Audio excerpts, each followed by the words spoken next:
right, getting the countdown. It's connecting all the things to all the places. The internet is a series of tubes. Some politician said that, which is super relevant for today's conversation. And we're live. Welcome, everybody. Welcome back. For those of you who've been gone for some time, we've been gone for some time with the podcast, but we're back. This is season 2 of the Eat for Life podcast. We talk about the intersection of esports, entertainment, entrepreneurship, and education. One of your hosts, Marcus. We got Sebastian and Kat here, and we're all getting caught up. We want to hear what you're thinking about, and we're going to talk about how what's happening in the world today impacts games, or how games can impact what we're talking about today. So let us know where you're tuning in from. Oh, welcome. What's up, Sebastian? What's up, Kat? Welcome to the show. Can you guys hear me? Yeah. Welcome to the show. If you guys haven't been here before, we love video games. We love video game culture. We love food. We love traveling. We love all cool things. And you might have seen this already, but just so you know, we Black. I don't know if you knew that, but I just wanted to say it now, just in case, for the record, so nobody was surprised. Oh, boys, it's gonna be that kind of day, huh? That's one of the cliff notes. They're all Black. Kat, I see you got the non-alcoholic bev. I respect that. Mine is alcoholic. No, I'm just kidding. Just kidding. My cup's empty.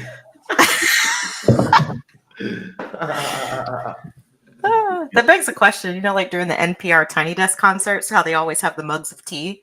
I wonder, what's actually in them. Is it actually tea, or is it because they can't have it on camera? Maybe I'll write it and ask that one day, because I'm like, Tyler, the creator, are you really sipping tea while you're doing your Tiny Desk concert? I find that hard to believe. Or that Johnny Black.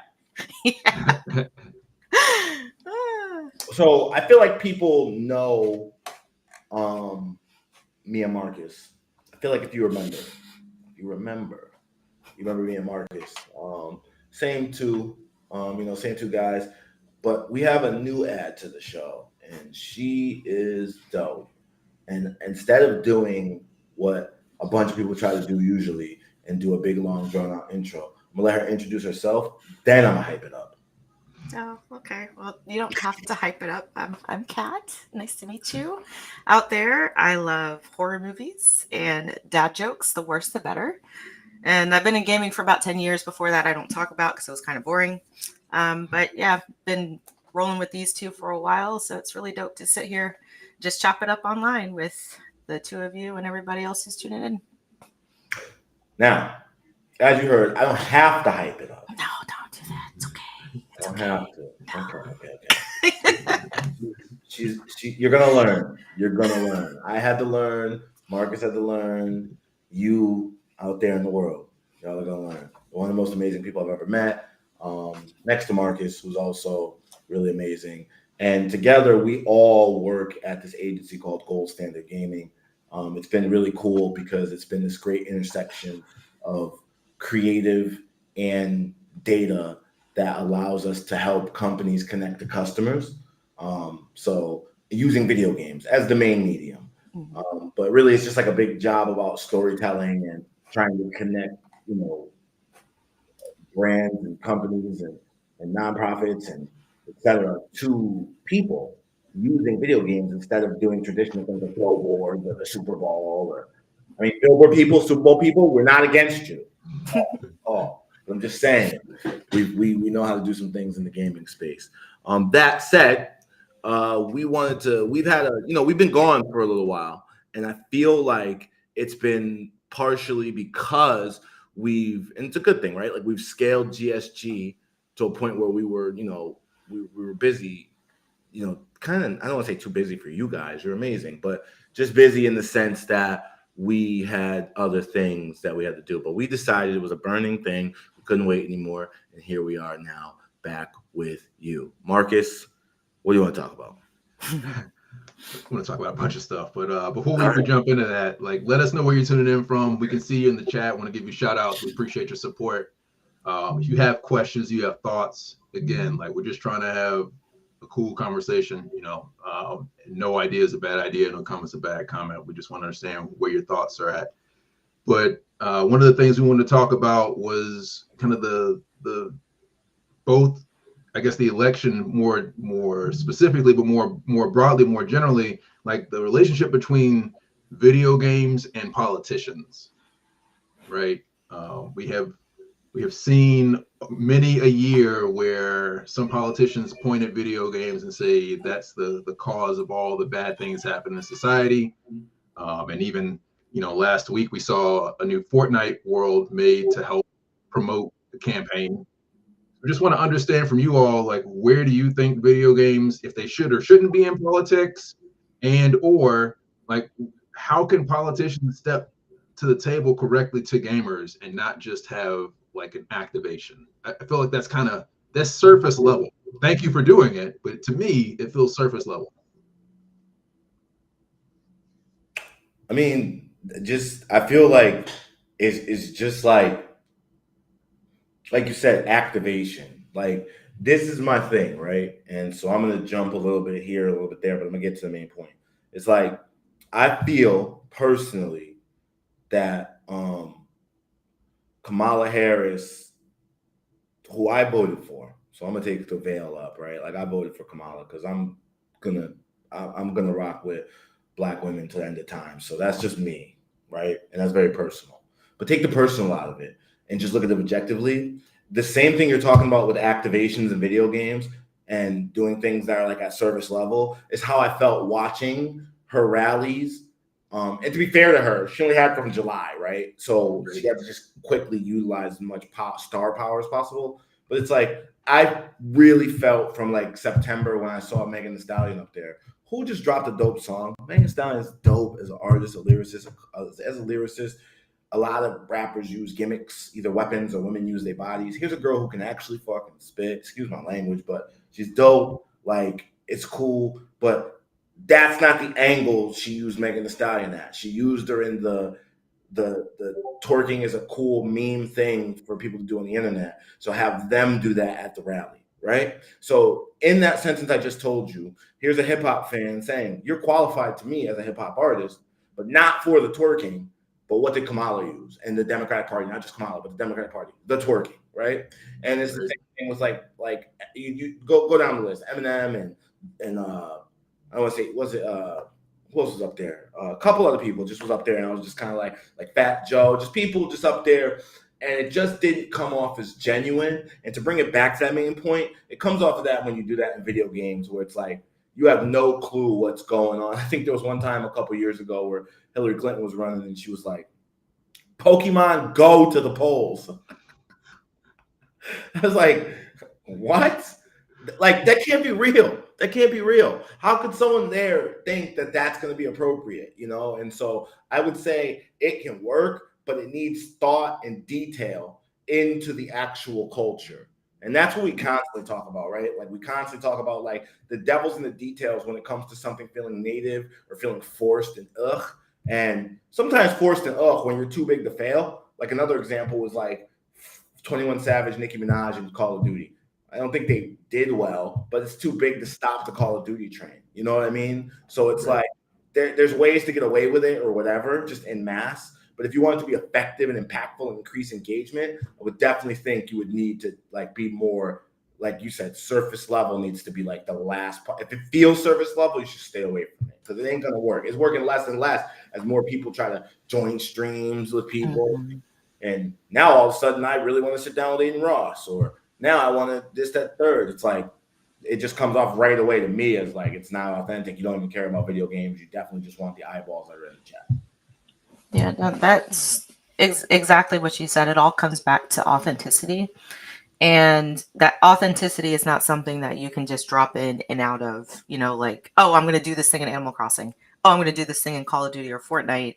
And like, yeah, it might get a lot of media buzz and people might be talking about it and think it's cool, but like, you're not really penetrating the target audience that lives within the gaming sphere. Gaming, as we all know, is like one of the hugest natural community hub builders, whether it's multiplayer games or if it's like, oh my gosh, I just really love like Stardew Valley, and I just like nerd out, and anybody who's a big fan of that and whatnot, I instantly have an affinity with. And that kind of stuff takes time. Like, you can't just pop in when it suits you, especially like when it's peak campaign season and we know that everybody's going around trying That's what I to mean.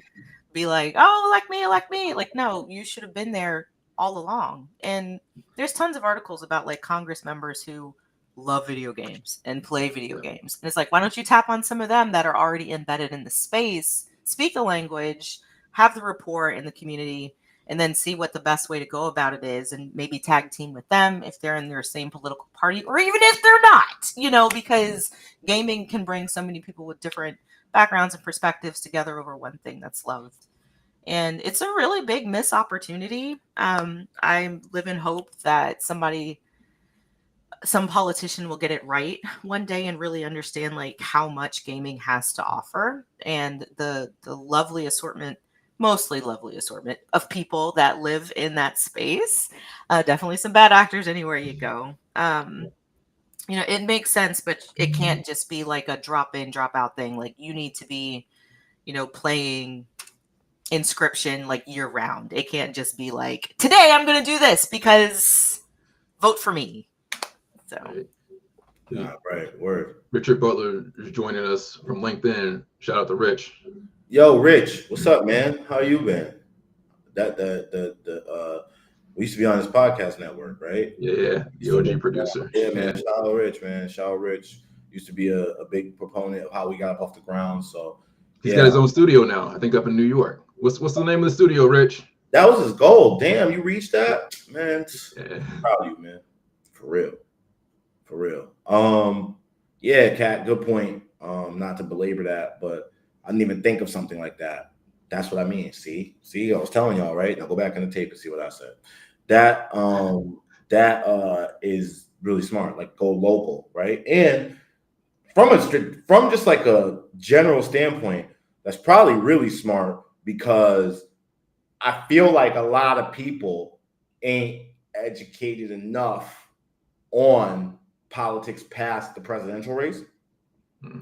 And so that's where gaming can be very valuable, because it will educate you past it would educate you past the presidential race and bring you to congressional, judicial, et cetera, because there are people who enjoy video games in those parts of the government. So that's actually really dope. It's really dope. That's actually super smart. I used to have a button for that. Gotta get the buttons back. I gotta get my buttons back. Yeah, I used to have a button. Right. And what's really weird to me is that like the average gamer in the US is 35, right? And both of you all know the stats, but for those who are learning about video games as an ecosystem, nearly half of gamers are women, and it's just there are so many different genres and subgenres of games that it's really kind of a universal language, and it's just so weird that we don't see that being like I think it should be pillars of campaigns, something that like you build up. Like you said, not just like 2 weeks before election day. It should be months, if not years, of ongoing, like a pillar of the ongoing general campaign across multiple election cycles. Mm-hmm. And I think the hard part will be the fact that you can't come into this space pushing an agenda. People will naturally gravitate towards the things that they find endearing or hold true. Like, yeah, I bang with that. That's actually pretty dope. Like, you're a cool person. And I mean, if you really think about it, as well as we think we know some of these candidates, I mean, we really don't know them, right? And it's this weird kind of like duplicity in which it's like, I need to trust you in order to do what's best for me and mine and the world and the country, and the list goes on and on. And in hearing the talking points and seeing the advertisements and attending the rallies and all the different ways in which we're just inundated during like an election cycle, even outside of the election cycle, which is 2 years at this point, but it feels like we've been in this for like 4. There's like a familiarity there, but it's not like authentic, right? It's like, I don't know if you're going to freak out if you put the toilet paper roll on this side or this side. Like, and those are like fundamental questions, right? So, and it's just, it's strange, but there is a capacity to build that familiarity as a candidate in the gaming space by playing games and just like vibing with people and just like really like it's not so much like lights, camera, action, and instead it's just like, hey, I'm just me. I'm in this space. I'm having a good time. This is what I like to spend my time doing. How are y'all doing? So it's, I don't know, again, I said it earlier, but it's a huge missed opportunity. And I do hope, like to your point, Marcus, that people do wake up and use gaming as a pillar, but it definitely has to be like, this is just me as an individual. It can't be like, hey, I'm Kat and I'm here to play games, but really on November 5th, I need you to vote for me. And did you know that this person doing that and da da da da? Because people are like, get the hell out of here with that shit, man. I don't even want to hear it. It's like straight up. It's true. And it's like, I just feel like a lot of it is like it's like now everybody using the streamers. If you're talking about specifics, everybody using the streamers. 5 years ago, everybody was trying to use esports, right? So now everybody's using streamers. So it's just like whatever gaming's doing at that time, people just try to tap into it as that top medium source. So, I really see right through it. And I think most people, I would bet the data says most people see right through it. And like I said, to loop it back to that bigger, like that's like a local conversation. On the global conversation, I think that's why the celebrity thing that the Democrats ran with probably didn't work as well, just because like you're now in an age of sophistication on the internet. So people are not just going to digest like, I really love Cardi B, so I obviously love this candidate. The information's too free now. So it's like, it's easy to let that, like we live in a time now, by the time Cardi B leaves that stage, people who want that to delete from the person who was just Inspired's mind, they're going to have a TikTok, Instagram, and a thread ready to go in an hour telling you why that was staged. You don't let them fool you, right? And that's just the world we live in now. So, again, you got to be more authentic. You got to cut through that noise. Like, it's a task. And you should be holding people who do it, i.e. people like us who make these messages in the gaming space authentic because we come from there. You should be working with those type of people. The other shit comes off as fake. So, I think, Marcus, to answer your question, I agree with Kat, but I'm wondering what you think, particularly since you asked the question. What I would like to see is, again, we know that there's so much more to gaming than just entertainment, right? It's the tip of the iceberg. What I would like to see is a campaign say like, hey, one of our other pillars, right, is job creation, economic development. And we're going to connect that to gaming or gaming to that. And part of our campaign is we're going to show you about all these 100 plus career opportunities and like start to help young folks and 35 and up and 50 and up connect to job opportunities. Like let that be a not standalone, like a dedicated page on the site. And so that folks know that you're thinking about the economy and your campaign and your party's goals through the lens of gaming. So that again, it's like that's the lens.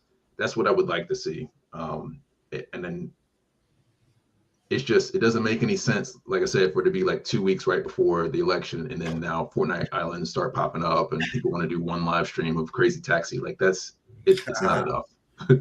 I'm playing Crazy Taxi. Vote for me. Yeah. I get that. Yeah. I also want to take a moment and just, pay respects to Aziza Brown. For those of you who didn't know or didn't know her, she passed away last week. Just an icon, a legend in the industry. So selfless about supporting the ecosystem with every dime she had and every hour that she had. She was trying to invest it into FGC. So unfortunately, she passed away last week. Yeah, I'm still like, even as you just said that now, it kind of doesn't feel real. That's in this very second. That's what I feel, because Aziza just always feels like she's there, even now. Like that's the kind of energy she kind of put around, is like any news related to FGC, whether that's like players or like, entities, tournaments, sponsorships, organizations, publishers, like she's on top of that information, but from an owner perspective. So it wasn't like this like media person, but she's somebody you could definitely be like, yo, what do you think about this, this, or this? And she knew, kind of topics and subject matter. And so whenever I think or get new information down the feed, I always know she's going to have this opinion or whatever. So I guess with the haze of everything else going on, it just hasn't really hit me that the next time a big FGC thing comes out, I won't get that. So I want to, pour out a little liquor for Aziza, because she really represents the best part of the whole thing, someone finding their passion and helping uplift others. I know D Styles, I know a couple of them cats on the team there, Gurr, they all right dudes, and she really, meant a lot to them. So I hope that, they find peace in her family as well. And Aziza's real, and it just speaks to the power of the FGC, because I've seen so much out love and outpouring from all platforms, and well deserved, a true legend for real. Yeah, we try to stay posted with whatever service information that the family's comfortable with sharing with the team. If there's any kind of donation opportunities, as we continue to have the show, we'll share that as well. Mm-hmm. I feel like I feel regret for the FGC that she didn't get her flowers while she was around, right? While she was alive. I know that she's getting support now in passing, but I remember having conversations with her where, for example, people would point to, I forget her name, over Evil Geniuses and say, like, that's the first Black woman CEO in esports. And it's like, no, Aziza been around for a long time. Like, Facts.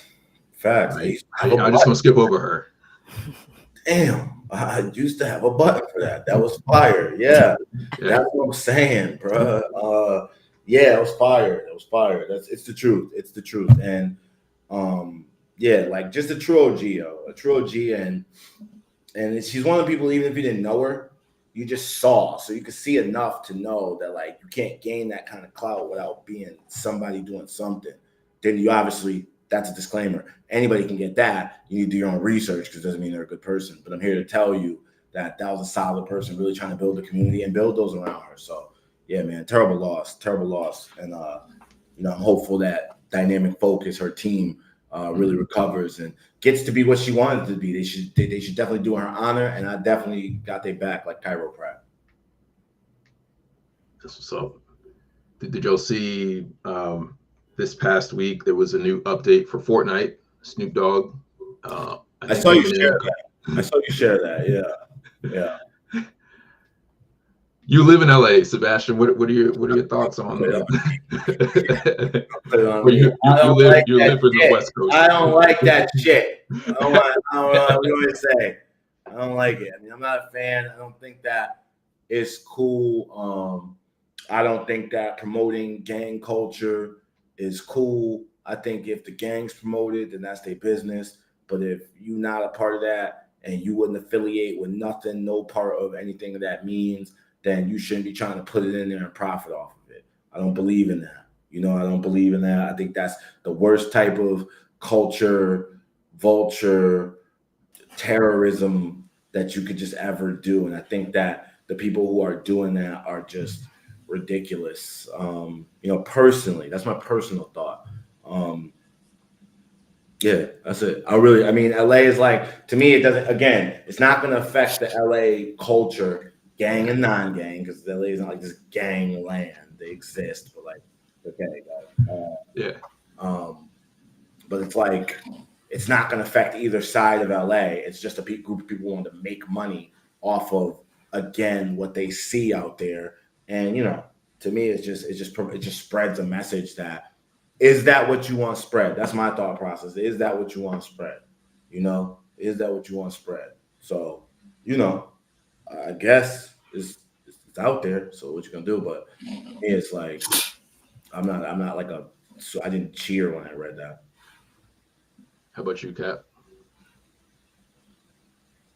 Yeah, that's the first time hearing about it. I saw I was in a loop about it, but I don't have a strong opinion just because I haven't seen it for myself yet. I do like the theatrics that come with like the Fortnite concerts. Like what was it? Who was the first one that did it? Travis Scott, was it? Travis Scott, yeah. Like, man, like that was just next level. And I'm like, oh my God, like this is the production, the way that it was presented, like the splash, like it was huge. But I I don't know, like there is definitely like a culture vulture vibe to Fortnite, like in terms of like the dances and the emotes or whatever the cool kids are calling them now. Let me use the right terminology. I'm gonna date myself. And like just like some of the skins that are in the game and stuff like that. It's just it's been interesting to see the evolution from when it first started to what it is now, and how it's activating like different people and bringing them into the space. Um, I think there's a right way and a wrong way to do this, but then there's also just popular demand and what people want. And that's always going to be the conundrum when it comes to studios producing stuff. It's like, do you do what's right or ethical or even fair or like proper representation of certain communities, etc., or do you do what's going to sell like hotcakes, to keep the wheels turning? And I think it's very easy as somebody, well, it's easy for us to kind of look from an outsider view and just be like, that's wrong, that's right, that's wrong, that's right, I don't like this. But given like the number of layoffs that have happened in the gaming industry since 2020, 22, whenever the COVID bubble burst, Right. and how like each year it's just gotten worse and worse. I mean, a part of me, being like, I'm just grateful that there's a place where the lights are on, and there aren't like these mass layoffs and people can go to, so it's six one half dozen in the other for a whole bunch of different reasons. Not fair. And I said a lot, and I didn't mean to say a lot, so I apologize. Not Let me fact, go and look at the headline. It's like all of it. That's fact, though. It's fact. All of that. It's fact. It's like, yeah, I don't want to be policing what game studios can and can't make, right? But it's there's, like you said, there's a difference between like representing the culture, culture vulturing, and really like investing back into the culture, right? So like it's not like that concept is new to the gaming industry. Humble Bundle, for example. Sure, you pause. No, just kidding. But like Humble Bundle, great example. Like in some cases, you purchase a Humble Bundle, some of that money can go as a fundraiser for specific, causes or goals. So I could see in one scenario in Epic Games, if you're listening, like you're welcome to try this, right? Like take a portion of the sales. I'm not saying like 30% or even 20%, like something meaningful. All of it. Give all of it. I want 160%. Right? It's just like, invest it back into the community, right? Like partner with the Crips and say, hey, we're going to do some education program helping kids graduate from high school. That's just one random example, but like invest back in the Crips because you're making money off the Crips. Yeah. I mean, my thought process is like, is that what it comes down to when you think of, because Kat's right. I'm not trying to knock off like them creating something that keeps them profitable, that gets people hired. Like that's true. The flip side of the thought process is like, especially when it comes to these freaking big giant companies, it's like, so is that what you think of Snoop, is like that dancing and it's a big piece of the brand. So I'm not dumb, obviously it's a big piece of the brand, no question. But I think like about when we talk about gangs, gang starts in youth culture, right? Like you rarely got 36, 37-year-olds joining the Crips. Geriatric gangs are the things of the future. What you talking about? Rarely does they're rolling in wheelchairs. Yeah, rarely does a 47-year-old wake up and go, you know what? I haven't fucking gangbanged. I feel like, honestly, honey, I miss my calling.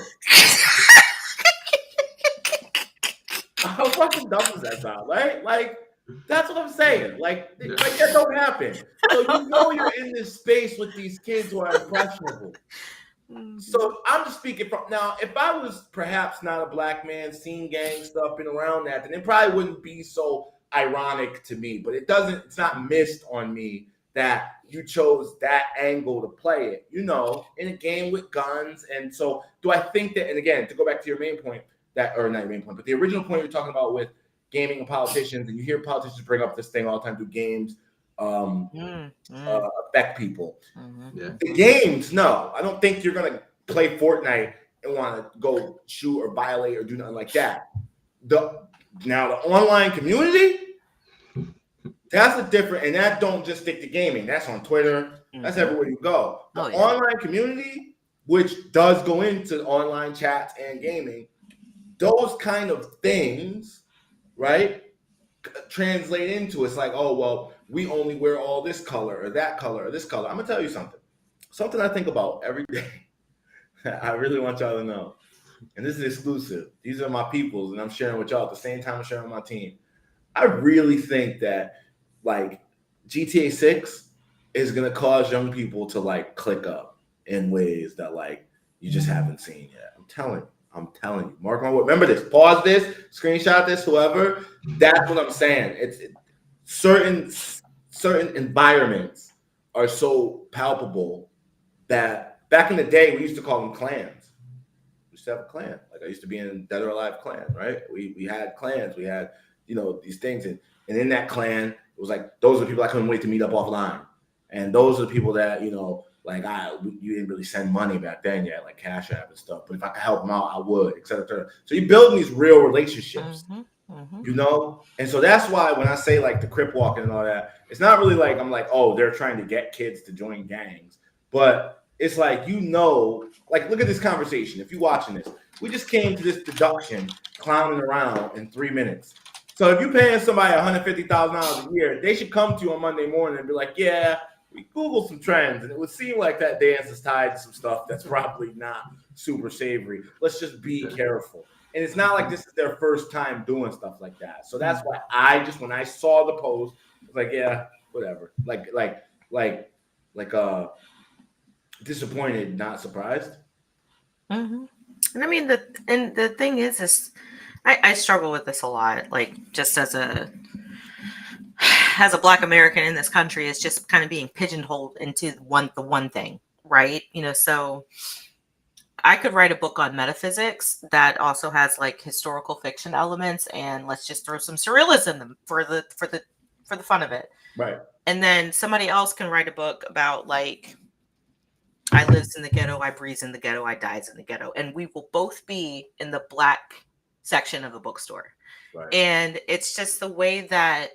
It's not, we're just kind of condensed because, I mean, if we're talking about Snoop Dogg, all the things that this man has done, right? The trajectory that he's been on from the time that he started rapping to where he is now is almost it's the same person, but there's just a lot of growth and change there. I mean, cooking shows with Martha Stewart. He has his own kids' TV show, for heaven's sakes, and he's a businessman, an entrepreneur, like an actor. He has his own Kids Bop CD. Yes, so I'm just like, of all the things that this particular person is known for, like, why do we always hone in on this consistent messaging? You know, and it's just like, it doesn't have to be like this, but it feels like I don't know.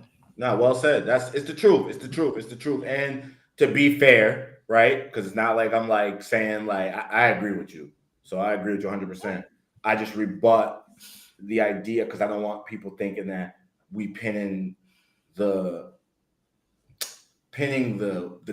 clear way that Black people are categorized on other people more than pinning ourselves, like a 50-50. Oh, that's fair. Because Snoop, he just did the Super Bowl recently, and that's the dance. It looked like the dance was like, what I'm saying? So they don't say Crip. He does more of like a step, but I just think that it's like, as Kat said, like Snoopy had all the all-star basketball games. He can dunk.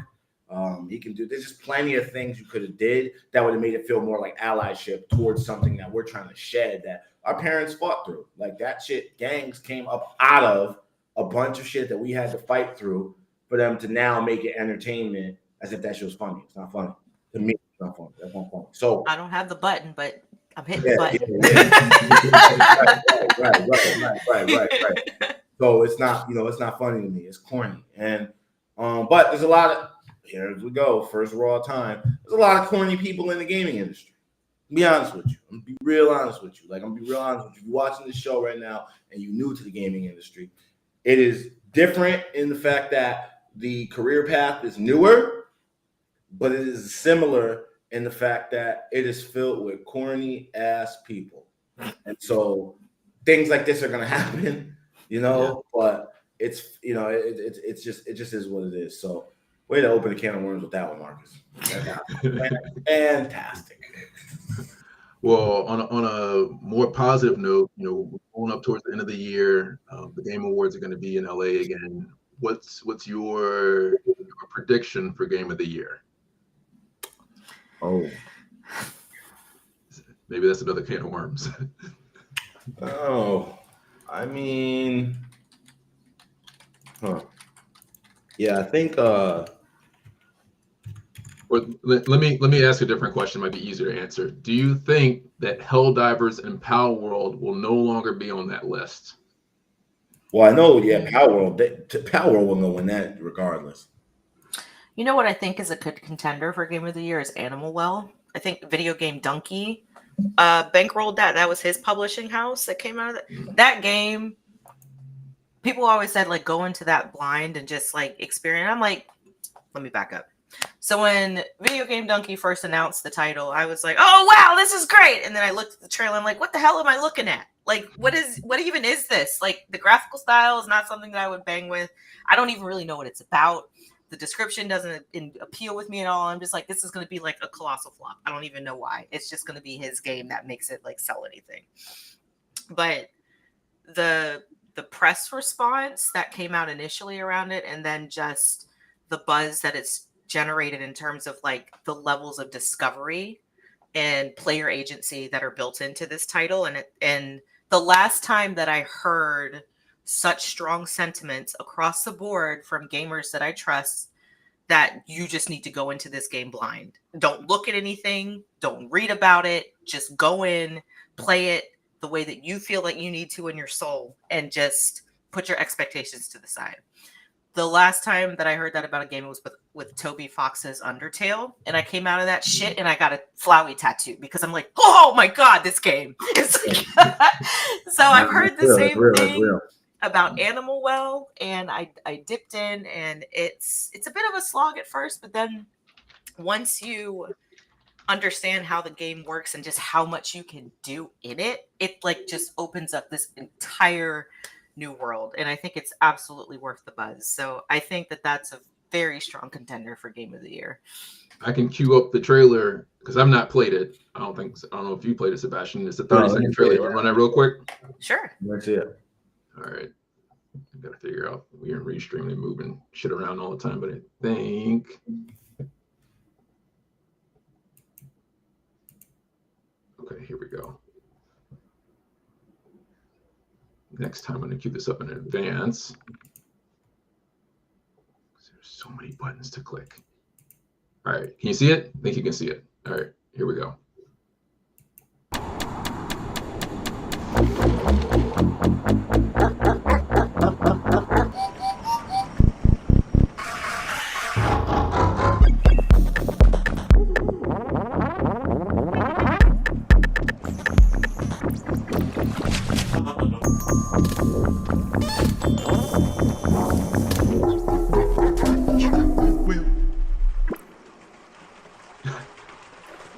Is it a music game? Like nope. A rhythm game? Sure isn't.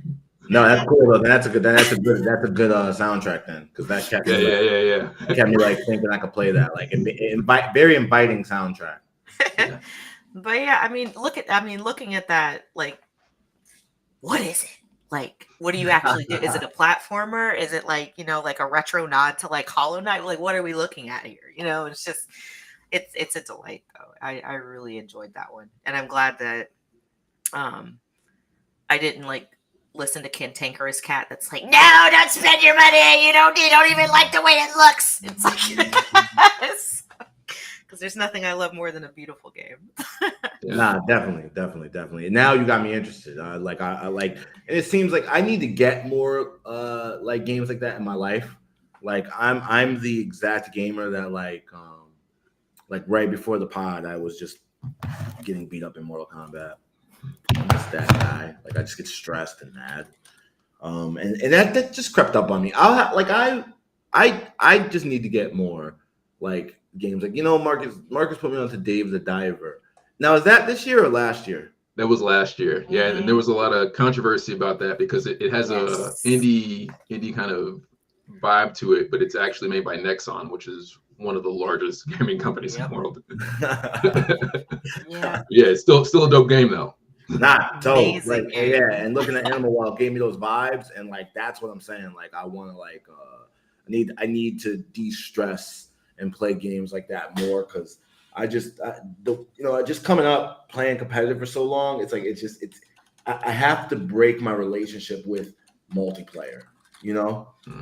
I have to break my like relationship. I wouldn't call it an addiction, but I'm just saying, like, some people have to buy a pack of cigarettes a day. I have to probably scrap a little bit once in a while. Like 2 3 days, I'm like, man, we gotta Mortal Kombat. Tyrone.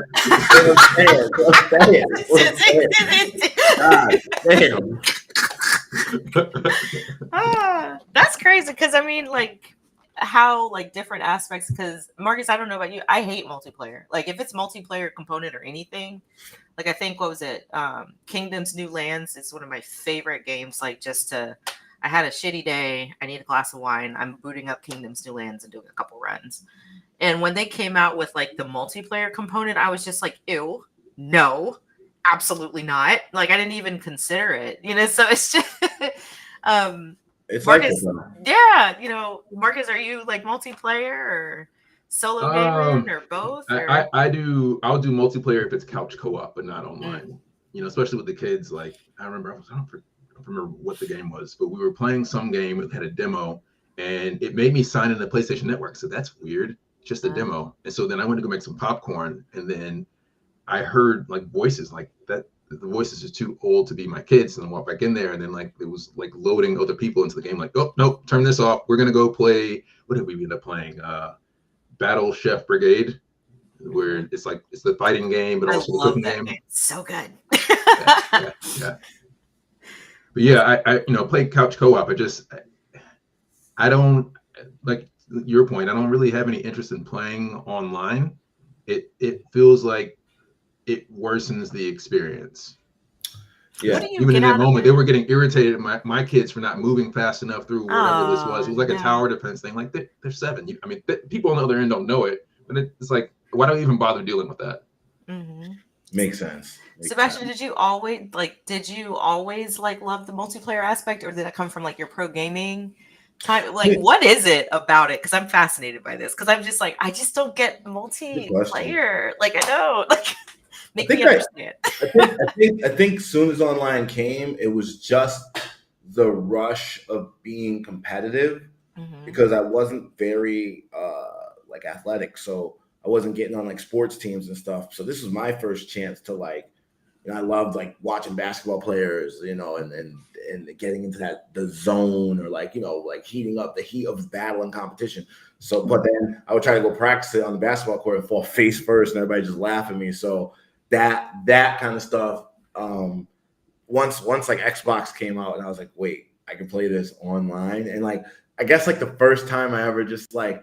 You outsmart somebody, right? Like you outsmart them or you outwit them or you do whatever. It's just a rush you get that I still get to this day. However, I have, again, been craving more of a personal chill experience. And I didn't always. And actually, before that era, so before online came, I did like personal kind of handheld things.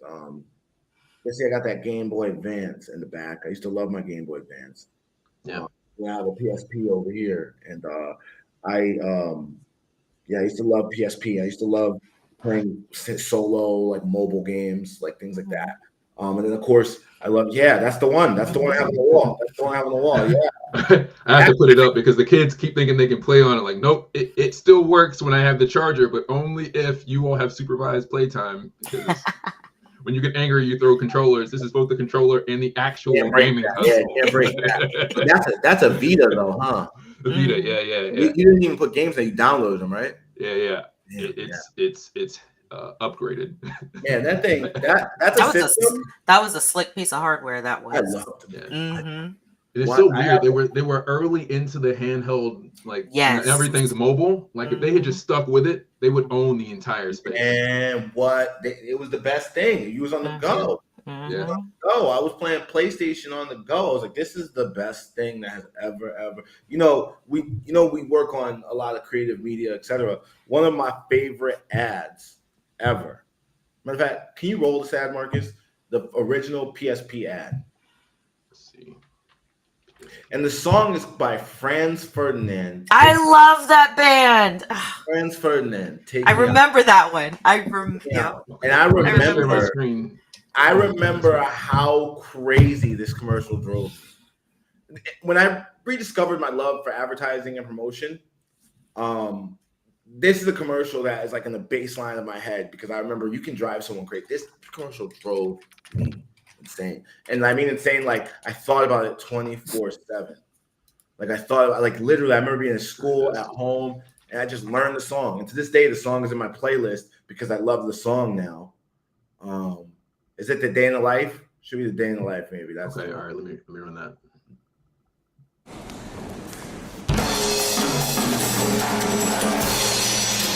Nope. Wrong one.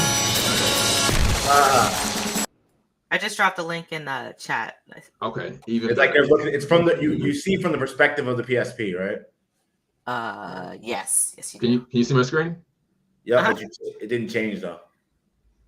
Here we go. You can see it now. Yep. Yeah. Let me see that.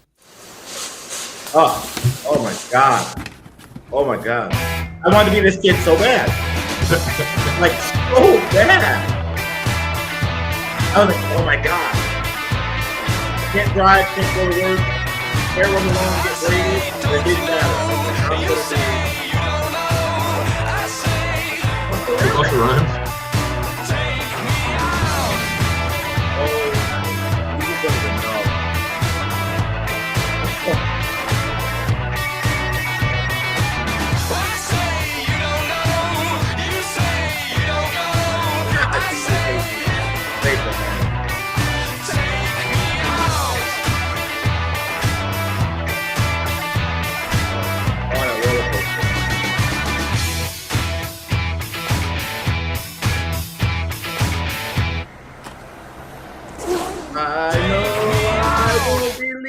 That was my with you. Yeah. That's a baby bust that thing out.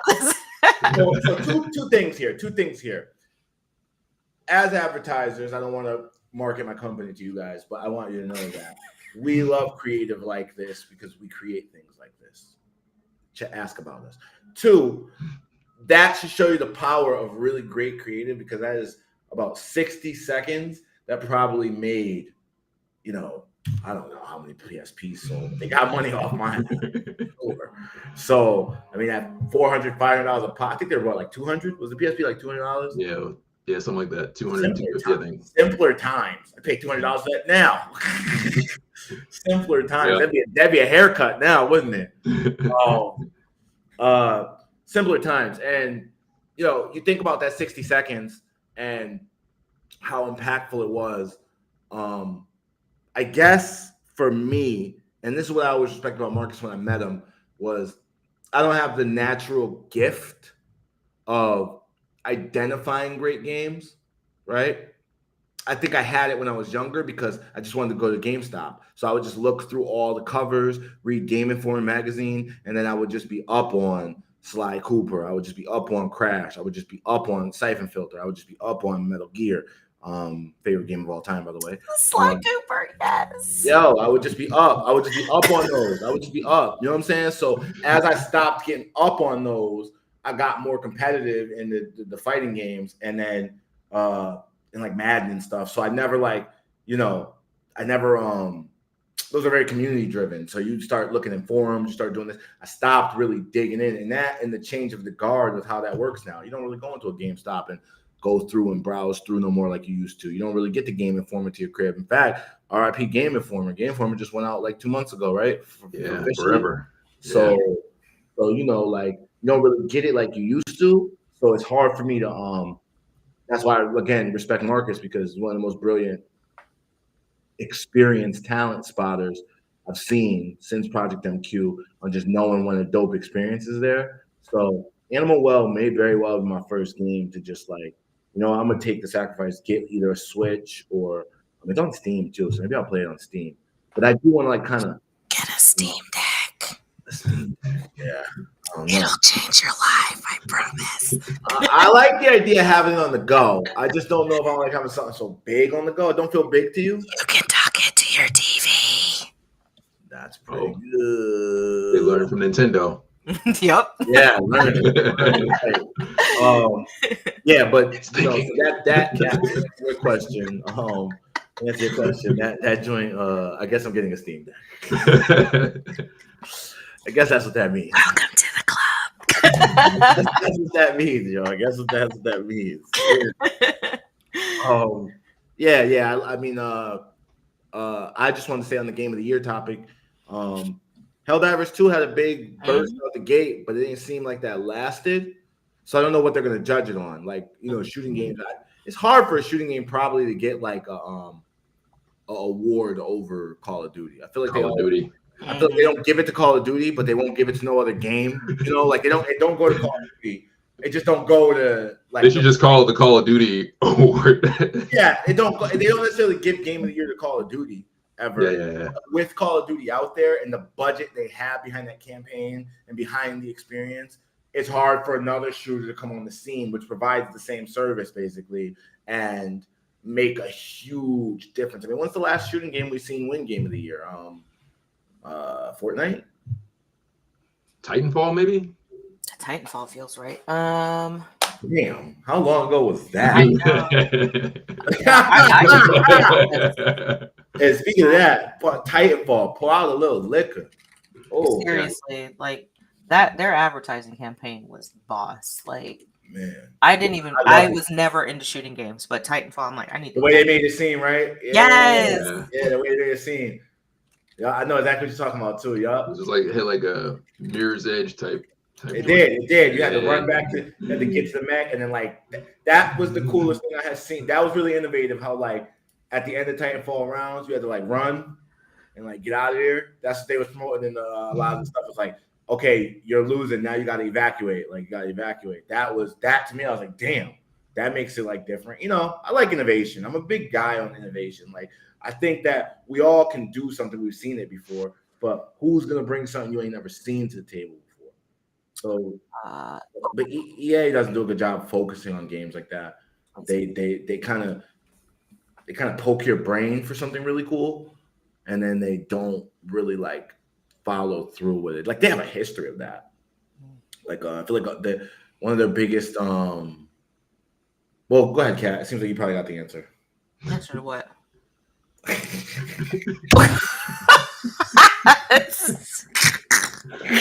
42?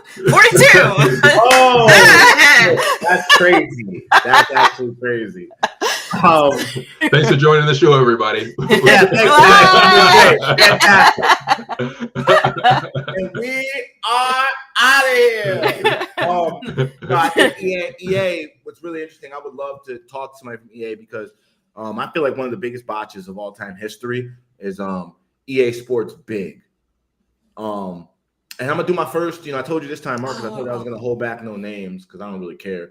There's this dude Brett Koning. Probably gonna see this because it's on Marcus' Instagram.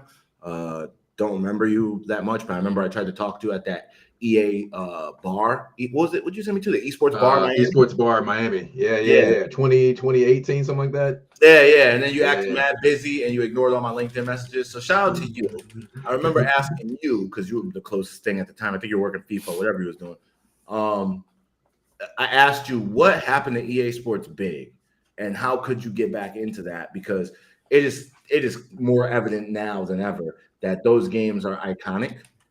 And it's not easy to get an iconic video game, right? Like look at how much in a bottle. Spend, look how much people spend, look how much people try, create creatively and financially. It's a lot. So when you catch an icon, you really should do well with it. You get the time. We don't mind waiting a couple years. Like you get the time. It's like, man, EA Sports Big. They had SSX Tricky. Pretty sure no snowboarding game has ever sold more than SSX Tricky. I mean, the SSX series, I think there's 3 of them, but Tricky was number 2. It's the best one. Don't get me started on NBA Street, right? NBA Street is the only, and I swear, no lie, in the entire history of me gaming, only sports game I've ever played. Been looking for it ever since, and I'm just like, where the hell is it? You know how many people say that? My sister, you know how many people say that? It's like you don't get experiences like that anymore. And I'm gonna tell you the sauce on that, the little gem on that. As somebody who plays fighting games and sports games, it's like the sauce was that if you're a sports game person, the similarity of why you like the simulation of the sport is there. But if you're a fighting game or a fantasy game player at all, don't gotta be fighting games, but like a fantasy game player, the fantasy element of the things you could do bring the attraction to play the game. You know, like I liked it when my feet was on fire. I was like, like NFL Blitz. Yeah, NFL Blitz. Another one. You know, and so that whole genre. I mean, that wasn't EA, right? That was Midway. But just that whole era. And then I think EA really had something special, another series that they had like that, and they just seemed to. And I think this will loop back to our Game of the Year conversation, because I want to ask you, Kat, as a dev, you know, what do you think of this game I'm going to bring up? So the game I'm going to bring up comes off of the EA Battlefront series, which at first was probably like, they had the block hot, even in the hood. It had the kids at school coming from the suburbs. It had the hood. It had everybody like, yo, you never played Battlefront? It's like 32 versus 32 online. It's like you could be a stormtrooper, you could be a Jedi, you could be whatever. You can't get up in the Ewoks. You can get up in it. You can get up in the thing. You can get up in the, you know, you could do this, you could do that. So that was the first time EA had the Star Wars world on lock. They did Battlefront 2. That went crazy. They stopped Battlefront for a long time. They brought a Star Wars back, Battlefront, a couple years ago, you remember? And they had to come out with a public apology for charging so much on the DLC. Oh, yeah. Mm-hmm. Like, what was it? What is that called that they were doing? Star Wars something, but they was making it like you had to even get Darth Vader, you had to pay like another $20. Yeah. What is that called? Loot crate? Loot boxes. Loot boxes. Loot boxes. Basically gambling. Yeah, basically gambling. Like you could pay the $20, but you might not get Darth Vader. No, if I'm paying my $20, I want Darth Vader. I want Darth Vader. If you pay $20 and they give you what's home name? The whack dude. You know the dude everybody hates. Jar Jar Binks. Don't you talk about me? So don't talk about Jar Jar. Jar Jar is my dude. Okay, no, I'm just kidding. I've seen a fan theory that he's like an evil Jedi. Have you ever seen that fan theory? I have seen that. Yeah, he's like the most evil character in the entire Star Wars universe. I want to say this. You know what, Kat? I submitted to peer pressure. I like Jar Jar Binks, yo. I thought he was cool. I just remember everybody hated him. I was like, yo, he's cool, yo. But the actor got like death threats in real life. He sure did. I mean, but I think that was the beginning of like, because Jar Jar was the guy got death threats. Yeah, the actor. Yeah, really? Damn, yeah. Star Wars fans did not like Jar Jar Binks. No, they did not. Damn. At all. And what was that? Was it 1 or 2? Episode 1. Yeah. Episode 1. Yeah, and I mean, and that was when, like, for me, like as a Star Wars fan, I was just like, okay, because I mean, I'm gonna get in the weeds here. Star Wars was made out of a sequence. George Lucas wanted to do 1, 2, 3, 4, 5, and 6. Whoever like bought the rights was like, nah, we're gonna start with 4. Then you can do 5 and 6. And then when he got enough money, he went back to do 1, 2, and 3. But the time gap between, you have CGI, you have all these new technological advances, you know. So it's all like, I feel like it was the beginning of like I don't know what to look at when I'm looking at movies that Marvel does now, where it's just so much visually happening on screen. I think started with Star Wars 1, 2, and 3. And that's also when you start to see like this, like over-explaining almost, like not allowing the viewers to fill in the gaps with their own imagination or interpretation of characters, and everything was spelled out. I feel like it was highly unnecessary to go back in detail with Anakin's story after he was Darth Vader, because it kind of just weakened Darth Vader overall. It's just like, you're just a whiny little, and what's wrong with you? Get some therapy, you know? So it's just like, all right. There was just, I don't know, but Jar Jar was the beginning, I think, of like this comic relief that you still see in Disney makes of Star Wars today, where it's just like. But did Disney make those 3? No. George Lucas did. Did those 3? Okay. But there was a long enough time between those two that I don't know, the original vision when he was creating 4, 5, and 6, it was just changed, based off of time, based off of technology, based off of what was probably popular at the time. And 2001, I think that's when that came out, so, and then the Jar Jar Binks vibe that people really hated, I see a lot in like the new Disney reboots, the core anchor movies, like the Porgies. Why the fuck are there Porgies? Like, they're cute, but what's the purpose of this? Right. It's like, it's just like... Nah, word. Anyway, sorry, tangent. No, makes a good point. I do want to just put a cliff note in here that a part of my gamer tag and identity and stage name, Chosen One, came from Anakin, so I do take haste to that because it doesn't come from Darth Vader. It doesn't come from Darth Vader, like particularly. Actually, it's very cool that you brought it up because it makes me think that it doesn't come from Darth Vader. It comes from the impact that Anakin's story had on me.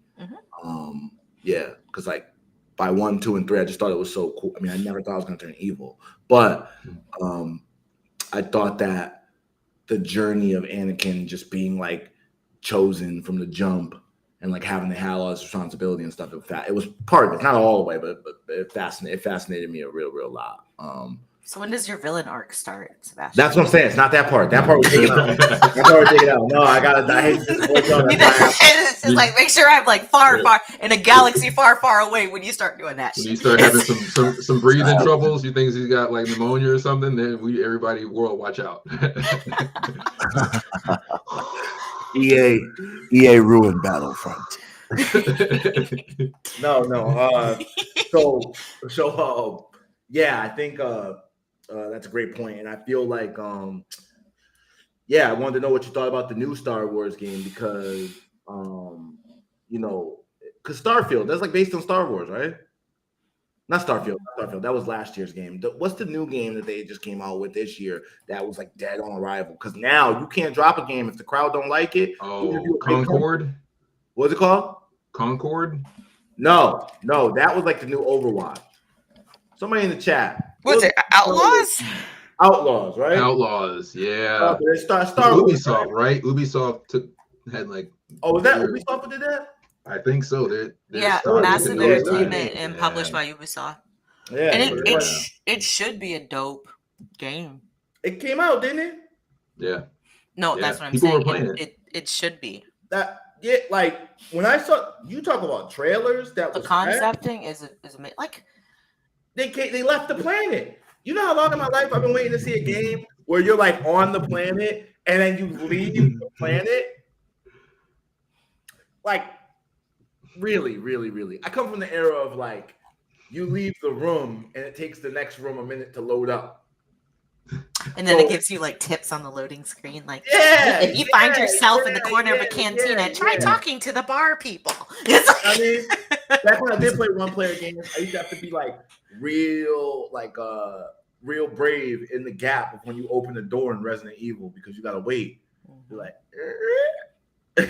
while it's loading, while it's loading, right? It shows that while it's loading. So to have this game where they were shooting at somebody, ran into the ship, and the ship was like, we gotta get out of here. And they took it off in like live gameplay and took off, went to the other planet. It was just in space and like settled down out there. I was like, bro, gaming has come so far. But it just like got terrible reviews at the launch, and people just didn't like the experience. And I just hate two things, like the culture that does that. It's like that, like that's not going to make a big giant company say, let's try this again. So they're happy. It's going to make them say, we'll never do it again.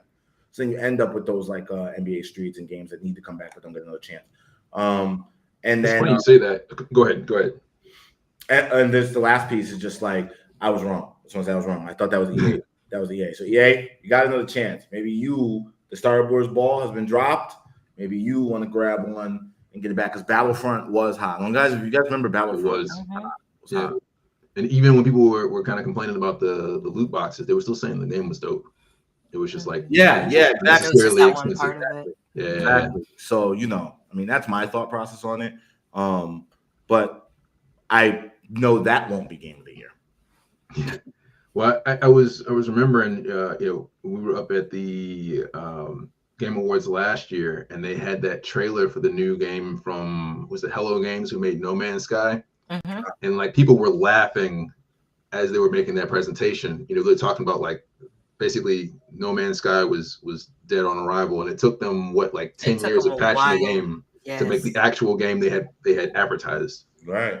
So Mhm. if and I guess the difference is they're an indie studio, and so that was their flagship game. They had to make it work, so they would just continue to invest in it. Most publishers, if they've got multiple titles, you just cut their losses and keep it moving. Mhm. No, it's true. It's true. It's It's true. But Very I appreciate that tenacity, though, in terms Yeah. of, I mean, it was from a place of necessity, but, like that, because that game was so overhyped, like in so many different ways. And Yep. it was just like, hold on, I ordered the filet mignon and you give me a quarter pounder. What's going on here? Yeah. I didn't even play it, but I just know people who were so hyped for it and they were disappointed. I remember that about No Man's Sky. That's the legacy they have. Yeah, But, I that's the mean- whole reputation. But All right. it's a really solid experience. I've really enjoyed. Like, I was like, let me just put this down for a couple years and then come back to it. And it's actually been really dope. So it's just like, and I think there is something to be learned from that. Like because I mean, we've just been inundated with like these half-baked titles, like these AAA titles that are coming out and they're not done. The games aren't finished, and they're buggy and they're weird and they might work on PC, but they like bomb out on console. And it's just like, what the heck? And the price for these experiences continue to go up just for the base game, never mind all of the add-ons. And, it's just instead of, and I get like the AAA development cycle is a lot different from indie, from AA, and all the different whatever classifications exist in between, but finish the shit you started, like instead of just like jumping ship and going on to the next. Oh yeah, that was terrible, because you could have like a really great concept, like a really great game. So either just don't release it before it's ready to be released, which is a nightmare in and of itself for a bunch of reasons, or just stick with it until you have the actual game that it's supposed to be. Jumping to a whole different tangent, I'm a huge horror fan. Junji Ito, the horror manga artist, the Adult Swim just did a retelling of their series, his series called Uzumaki, and oh my God, I was watching this. It's like, what, 5 or 6 episodes, something like that. Episode 1, banger. They finally put it in black and white as an homage to the actual manga version of it. And it, like, everything is just pristine. It's crisp. It like absorbs his world. It puts you in the place. And then in episode 2, it's like, what kindergarten class put this shit together? So it's so the drop off is just like, hold on. And I couldn't help but the same feeling of just like excitement, like, oh, I love Junji Ito and his work, and oh wow, Adult Swim is one of my favorite production houses. They're gonna do right by this. Man, the trailers look great. Episode 1 looks great. I'm so excited. And then the rest of it's just ass. And it's just like the same feeling I got from that is like how I feel about so many game launches now. And it's just really disappointing. And I think, there's going to be a moment of reckoning, if it hasn't already started, where people are just tired of paying $60 for, a $20 experience at best. Yeah, straight up. I paid $40 for this game that came out last year, called Sifu, and like a one. Him laughing hurt my feelings. There's not much there. It's not funny. It's funny because what Kat's saying is true, yo. For all you developers watching, all you people who like the game experience, it's true, yo. It's like, I feel upset. That's my last single game experience. It's like a run through game. Like combat has that like John Woo kind of Ninja Gaiden, like, beat 'em up type of thing going on. I guess Ninja Gaiden more hack and slash, but type of thing. And it's just like, it was poorly made. Just feels really redundant. And it was 40, so it wasn't a full 60, but I don't even feel like it was worth 40. I feel like you should got 20 off me for that. It was cool, but it just felt like it was redundant. Like I never even beat it because it wasn't like it was like too hard. It was just like dumb. I was like, this is so boring. Like I died one time, I never turned on again. I was like, it's just dumb. It's not really like challenging me. It's just like they just want me to do annoying things. Yeah, it's basically like the combat from the Batman Arkham series, but like Yeah. Yeah. Yeah. Wow. Well explained. See, I told you about him. You know, that's well explained. Bravo. I had a button for that. I had a button. I'm gonna say Eureka. My stream deck. I had a stream deck when I moved here, but I don't know where it's at. If I find it, Marcus, that's going in. That's brilliant. Yeah. It's brilliant. Yeah, that's what I'm saying. It's like just like Arkham Asylum with no other part of the production. Yeah. Like fight these guys in warehouse. Fight these guys in club. Fight these guys in city. Like it's just like terrible. Like, and you know, that kind of stuff, like you said, sticks with you. Like I will never buy anything from them again. Ever. I paid $60 because I bought the $20 art book. Now you just Googled it, Kat. Do you think that art book was incredible? I mean, they have a nice like purple and red contrasting color palette going on. I mean, if that's your thing. It wasn't that. No? Okay. It's just like drawings. Like which I don't like when I get a good fighting game and you get like, you know, the $100 or whatever, and they give you the art book with it. You get a lot of like character renderings, et cetera, et cetera. Yeah, and like notes and stuff. I like stuff like that, but even that was just like a layered. It didn't feel like the characters were much different than the characters that were on the screen. Oh, that sucks. Yeah, like the main character is just not designed well. It's supposed to be you, but I mean, like either you know you pick a boy or a girl, and then you know you go through the story, but it's just like just not very good. So that was my last game experience. I did not enjoy. Solo player, Kingdom Hearts. But Marcus, you used to have us playing games. You know what game that we should try to play? People have been playing the new Mario Kart. Or not Mario Kart, Mario Party. Mario Party? Yeah, brand new one just came out like a month ago. Really? Brand spanking new. I mean, like 2024 now. Mario Party. You ever play Mario Party? I used to love Mario Party Jamboree. I think so. That's what it's called. Yeah. You got the link, Kat? We can run the trailer. Yes, I think. And if any of you join us, you could play. I'll clap you. I'll be playing Mario Party. See, that's the fighting game. I'm trying to change. And that is why I don't play multiplayer games. Right there, I acted like that. Take all the hyper competitive over here. I can't help it. I'm gonna need you to calm down, Anakin. That's this is your villain arc. But for real though, that's like me. I'm like, yo, I used to like to just play like single player games solo by myself. So that I'm just trying to bring that back. Welcome to the biggest Mario Party yet! Super Mario Party Jamboree! Get ready for a 4-player frenzy in Mario Party mode! Roll that dice block and move on spaces across each board! Get the most stars to win! Here are the 7 boards. Mega Wiggler's Tree Party. The paths change every time Wiggler moves. Roll'em Raceway. Ride a race car and steer your way to victory. Goomba Lagoon. Watch out for vanishing routes at high tide. Rainbow Galleria.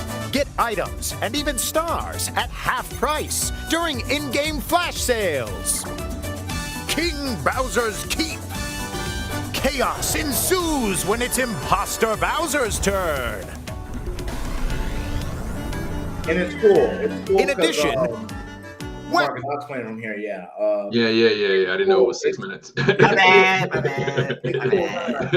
It's cool because the way they did it now, it's like, you see, they got the other stuff from like old Mario parties, Yeah. They got the other stuff back, the games, but now the whole experience while you're playing it, the whole hour or two that it takes to get through the whole experience, it's like a board game, but like up on the screen. Because it's like you want to take your steps forward, that's going to roll you the dice to see what game is coming. Not only does the game have like obviously you're playing or guessing or doing whatever you're doing in that game, but that very specific game, like Western Lands, will have an effect on the items you have and the things that you carry. So you might have that invincible star and you might save him till the next game to use it for whatever. But also the board itself is like a mall where when it says flash sale, you can spend the points you earn to grab like extra items for moments you need and stuff. So I've been watching people play it and I've been like, that's a way to, Nintendo does a good job of taking their IPs to the next level.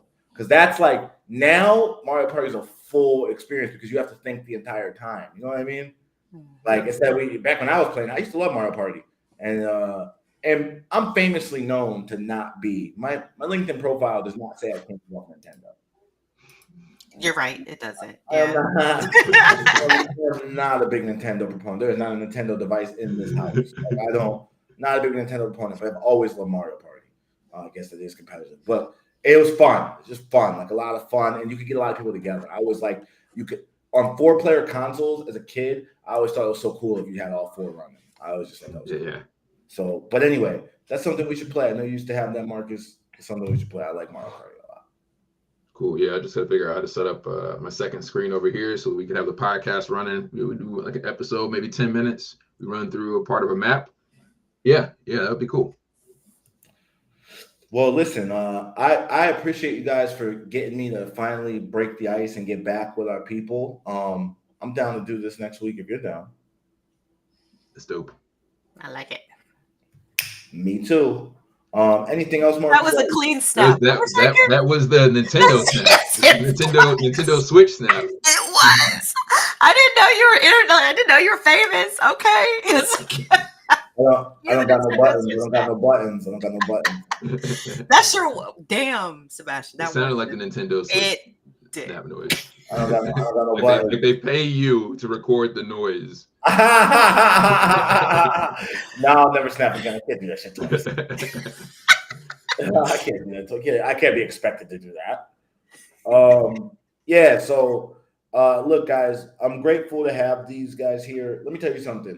All jokes aside, if you made it to this part of the episode, you really, really, really low key found 2 people who are really brilliant. They really do a lot in the gaming industry, and me. And I am going to just tell you the truth at all times. So if nothing else, you found a great source for information on how to, 1, elevate your gaming career, 2, look at the gaming industry from a scope of people who've been in it. So even if you already have a career, you could be like, hey, I think that too, or I disagree with that. We're here for that.